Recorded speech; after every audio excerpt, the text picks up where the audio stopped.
at TandemSeven. Thank you for joining our webinar today, Maximizing Portal Investments with UX Needs Matrix. We're very excited to have guest speaker Howard Meisner, Vice President and Strategic Domain Architect for U.S. Bank, joining us today. And I'm equally excited to introduce David Clark, Vice President and Design Director at TandemSeven. During the webinar, please send your questions through the question panel and we will answer them at the end of the presentation. And with that said, I will pass it over to Dave. Thanks, Allison. Hi, I'm David Clark, Design Director for TandemSeven. And with this presentation, Howard and I are going to help you maximize portal investments with a UX Needs Matrix. I'm betting a lot of you on the webinar could find some of your users, customers, or clients in a place like this.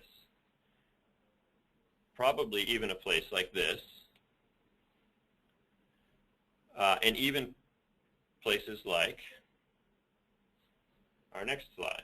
I want to make sure that everybody is connected here. Okay, and even places like this. Multi-channel portal experiences are becoming critical, and this brings up a potentially even more important realization. We're finding that increasing amounts of UX of almost everything your company does is experienced through your portal. And ideally, more and more of customer experience is falling under the domain of user experience. Hopefully it doesn't feel like this for your users. One implication of this is it means that it really pays to understand what it's like to walk a mile in your client's shoes. It has never been more important than right now to get out and watch your users, observe their actual workflow, and understand their changing needs. We did just that recently with U.S. Bank, and my co-presenter, Howard Meisner, is going to walk you through our challenge. Thanks, Dave. Good afternoon, everybody. My name is Howard Meisner, and I'm a Vice President of Strategy and Domain Architecture at U.S. Bank. I work specifically with the Global Corporate Trust Services team, which is a smaller but very data-intensive business unit within the larger U.S. Bank infrastructure. We're going to talk about two efforts today. First, we're going to talk about the portal that we recently released for a single business line within Global Corporate Trust, our Collateralized Debt Object, or CDO team. Then we'll talk about how we're using that foundation in the CDO world to build out additional experiences across our Global Corporate Trust team. There are two technologies here that you're probably pretty interested in. The first is the platform we've chosen. For our role-based portal infrastructure, the guts, if you will, that deliver this experience, we've chosen LifeRay. And to help manage our user experience artifacts, we're working with TandemSeven and the UX360 platform. Let's talk a little bit about phase one, this new portal for our CDO team. Prior to going through the user research, we had spent time internally developing a roadmap that we felt reflected the needs of our clients. We felt that we needed a portal platform, better collaboration with our clients, and some really powerful interactive reporting. We were driven because we were seeing a lot of competition within our space from another trustee who had a web portal. They were going out and selling the web portal to clients, and we were falling behind. Some of the key elements from that roadmap include this establishment of a portal platform, the need to share documents between U.S. Bank and our clients, the ability to have flexible reporting so that our clients can get not just the reports that we've been generating for them, but they can generate their own reports on their own time frames. We also felt that a data-driven dashboard would be absolutely critical. We wanted to be sure that a client can log in and see all the critical data about all of their deals in one place. We also felt that alerts would give us an edge. The ability for us to tell our clients when there was a substantive change within an asset was going to be a winner. These were the keys from our roadmap that we focused on as we started to look at our current environment. Our current environment has a couple of different client applications. Typically, our clients for the CDO space are using between 1 and 3 web-based applications. We had developed a newer application that delivered content to them, but the adoption just wasn't there. We had rolled it out to all the clients, but not enough of them were using it, and we just couldn't quite figure out why. We were talking about giving them data, and that just wasn't enough. So we needed to understand what else our clients wanted from a solution. Our approach was to think outside of our organization, and we engaged TandemSeven. TandemSeven took a user-centered design approach and did contextual inquiries both externally and internally to develop personas that we then used as part of our overall process. One of the biggest challenges that we faced in this research is that we kept hearing from the business, we know what our clients want. We know who they are. We can tell you everything they need to know. And this led to our biggest research mandate. Our business product owner, let's call him Bob, told us that we had better learn something we don't already know.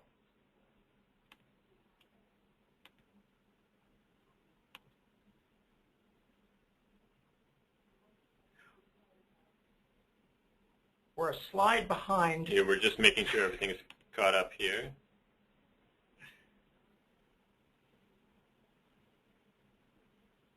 There we go.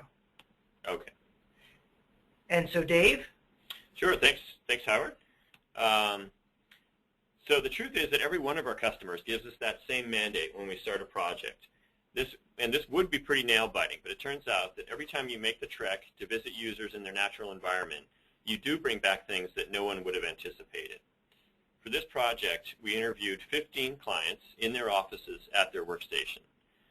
The practice of contextual inquiry emphasizes observation of workflow over a questionnaire approach. You still do ask questions to understand actions and motivations. We also interviewed 22 internal employees of U.S. Bank who collaborate directly with clients and observe them the same way. Data from these interviews were collected in our UX360 product, including structured, quantitative, as well as quantitative data from each interview. The green buttons on the right in this grid allow you to listen to the recorded audio from each session. Our business owner, the same guy who gave us that CERN mandate, listened to the full audio file from every session prior to our findings presentation. This definitely raised the bar for the quality we needed to bring to our analysis, but it also gave him an unprecedented opportunity to learn directly from the voice of his customers. UX360, make sure that our slides are caught up here. UX360 allows you to store user research, personas, journey maps, and task flow analysis indefinitely, providing a cloud-hosted system of record. We created the product to support the best practices of our consultants to allow for these elements to become long-term strategic assets for our clients.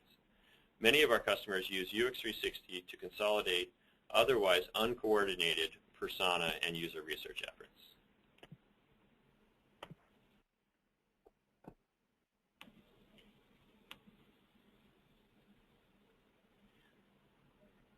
This research allowed us to create personas for the CDO business line at the bank. But what are personas? Personas represent your clients and internal users. They are not real people, but they stand for real people. Each persona represents a class of users with similar needs. Here's our asset manager persona. you can see her background, summary, goals, and what motivates her. The circles in the lower left corner document the most serious obstacles preventing her from having successful interactions with the bank. 8 client personas were created. The team ranked them in order of importance for online-driven workflow. Because Nora, at the top of this list, had the most intensive collaborative workflow with the bank, it was decided that satisfying her needs would provide a solid foundation of capabilities to bring other personas onto the portal sooner. In fact, if you look at how functionality mapped in this initial matrix, you can see how her needs overlapped with other key personas. This diagram shows portal capabilities in the columns and personas in each row. From this matrix, we can see that multiple personas could draft off of Nora's more intensive needs.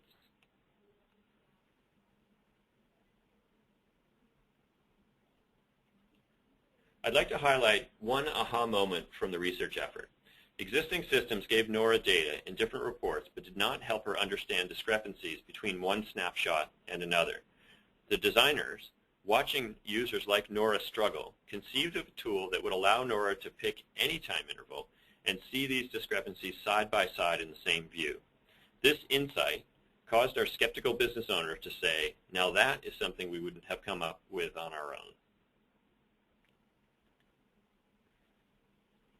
A primary persona allowed the team to focus on what really mattered for the workflow adoption and tune out non-essential requirements for the first release, making it possible to narrow scope to something achievable with real user value. Now I'm going to pass it back to Howard to discuss what this meant for our portal goals. Thanks, Dave. As we look back at our functionality that we've delivered for the asset manager and that earlier strategic roadmap that you saw, we can check off a few key items.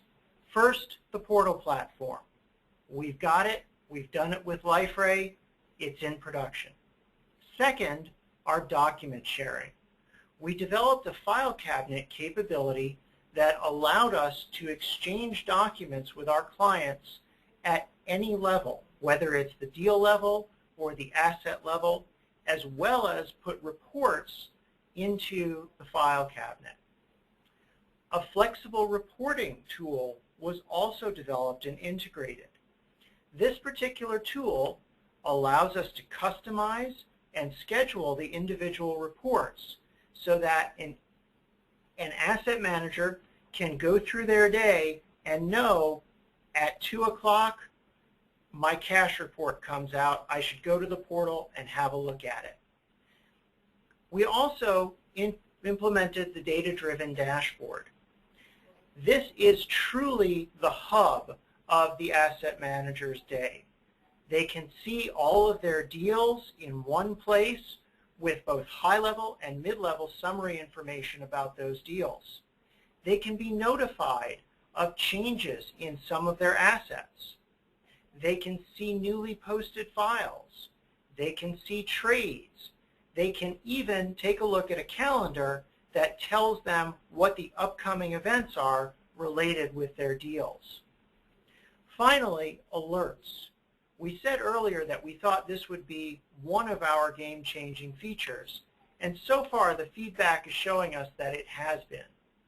The alerts are giving our clients a proactive view of changes in their assets, allowing them to manage their deals much more efficiently. As we get into phase 2, we need to take a look at that asset manager again. In this case, the asset manager is going to provide some of that core functionality moving forward. Let's look at some of the goals for our next phase of our portal journey. First, we need to leverage what we've built and keep the cost low. So we're aiming for a lot of reuse and aiming for a lot of information that we can share between personas. We need to understand how the user needs align across business lines. For example, you saw view holdings in the previous slide, if view holdings means something for the asset manager, what does that mean for, say, a bond analyst or another persona? Can we reuse the information and the infrastructure that we've built, or do we have to choose one or the other to reuse? We also want to identify our adoption thresholds. We call these our MVPs, or minimally viable products. This is the moment, if you will, when we have enough functionality available that it makes sense for an individual persona to start utilizing the portal. Finally, we're going to prioritize our projects using the personas. We can't just throw $100 million into a product and try to hit everything at once. We have to be smart about how we're making our investments, and the personas are helping us to do that. To meet these challenges, we had a pretty similar approach to what we had done on the CDO side. We went out and did more user research from clients across multiple business lines. That led to the creation of new personas, and for each of those business lines, the selection of their primary persona. Then we put all of those needs together on one large matrix and tried to identify exactly where that minimally viable product happens for each of the personas. To make sure we've done our work right, we also did some ranking to place the highest impact functionality on the roadmap. So if a capability like view holdings is occurring across all of our personas, we know that that's something we want to tackle first so that we get the biggest bang for our buck. So Dave, how do we get the biggest bang for our buck? Sure. So as Howard mentioned, the phase 1 focused on one business line. We, in phase 2, extended this to 5 more business lines. We followed the same process, and by this point, we had structured data from 6 studies encompassing 75 interviews stored in UX360.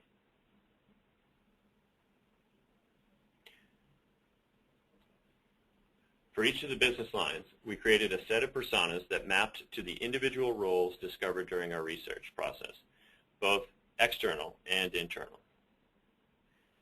That may seem like a lot. We ended up with 38 new client and internal personas during phase 2.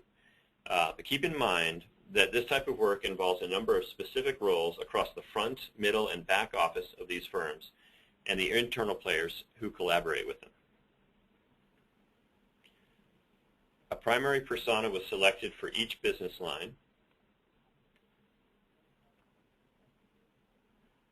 and we brought these in to prepare for a workshop. We created a top portal needs page for each of these personas. This helped us identify parallel needs and a normalized way to refer to them in the workshop. I'm going to wait for the slides to catch up here a little bit. You're seeing the top portal needs for each persona. We brought these into a workshop, and stakeholders worked together to identify functionality needed for meaningful adoption for each primary persona. The red circles identified this must-have functionality for adoption, and I'm going to hand it back to Howard to discuss how this work helped us get to a consolidated matrix of user needs. Thanks, Dave. Once we did the individual prioritizations, we put it all together on one common UX needs matrix. This matrix had each of our key capabilities and each of the different areas of corporate trust that would utilize those capabilities. So for example, download documents up there at the top has a pretty high ranking across each of the individual groups. But interestingly enough, it wasn't one of those table stakes items that was required for the individual personas. So we highlighted the table stakes or the must-have functionality for each persona, and we looked for overlaps. In this case, we have a really nice overlap on creating custom reports. 3 of our individual personas have a high degree of need for the creation of custom reports. All of that coming together helps us to define an adoption roadmap for each line of business. Beneath all of this information, there's critical nuances that we needed to understand. Saying that we have a customized reporting module just isn't enough. Saying that we're giving a persona access to deal data or deal information also wasn't quite enough. We needed to start to get down to secondary functionality that would distinguish the 2 personas from each other. This also helps us to figure out how we're going to attack it from a technology and design perspective as we start to move into building the experiences for the individual personas. So what does it all look like when we put it together? This is what we've presented a number of times to our senior executive leadership. We have each of the key pieces of functionality in order, and we've identified the different points at which we have reached a minimally viable product for a given persona. So you can see by the time we've created the functionality labeled 1.1 all the way out to 4.1, we've met our minimum investment in order to get an investor adopted on the portal with their own experience. Add on 3 more pieces of functionality, we have another adoption point. 2 more beyond that, another adoption point, and so on and so on. This particular roadmap has been very helpful to us in talking with our executives about how to prioritize and fund the initiative. I'm happy to say that we went live with our current project on July 25th, and we've been funded to continue the work to enhance the asset manager persona and to build out new personas from our roadmap. Dave? Yeah, thanks, Howard. So that wraps up the webinar presentation. Allison, have there been any questions? Yes, Dave. Thank you, Dave, and thank you, Howard. We've got a couple questions coming in. Let's see. To start with, someone asks, how did using UX 360 help the process the most? Why don't I take that one, Dave? Sure. UX 360 helped us to organize a lot of disparate information. When we received all of the user research, we were struggling internally to figure out what to do with it. We had personas on spreadsheets. We had different PDF files that had needs listed on them and others that had personas. And UX 360 was really able to help us bring together in a truly 360-degree fashion the information around each of the personas. Dave mentioned earlier that our business product owner listened to all of the interviews that were done. He would have struggled a little bit to associate which interview was with which persona if we didn't have something like UX 360 that could organize it in a logical manner for him. Definitely. I guess to add to that, we're finding with a lot of our customers that this role of being a single system of record for your UX assets, especially personas, is where a lot of the value is coming from. Instead of having 50 personas that overlap quite a bit, you can consolidate it to just 11 or 8 that everybody can agree on. So I'm Okay. seeing another. Yep. The next question that came through is, where do you see it going from here? What's next? Where do we see what Yeah. going from here? No, we have some good investment from our senior executives in the portal technology and supporting the user research that we've done. We were able to do additional user research at the end of our initial phase of the project that set us up nicely for additional investment in our asset manager persona, as well as prioritizing other personas from Global Corporate Trust. So we're building this, and it's a multi-year journey that will result in really high-quality experiences for all of our clients. Makes sense. One of the things that we've added to UX360 recently is the ability to create journey maps from the research data that you've developed. And I could definitely see how we would look at a journey map for an onboarding customer, for example, look at the friction points in the onboarding process, and use that as a tool to fix those in the development work that we do. Great question. Let's see what else we've got. Let's see, that about wraps us up for questions. So I'd just like to close by saying thank you, Dave, and thank you, Howard. That was a wonderful presentation. And if anybody has questions after the webinar is over, feel free to email us, and we'll follow up with you directly. Thanks for your time, everyone. Thank you.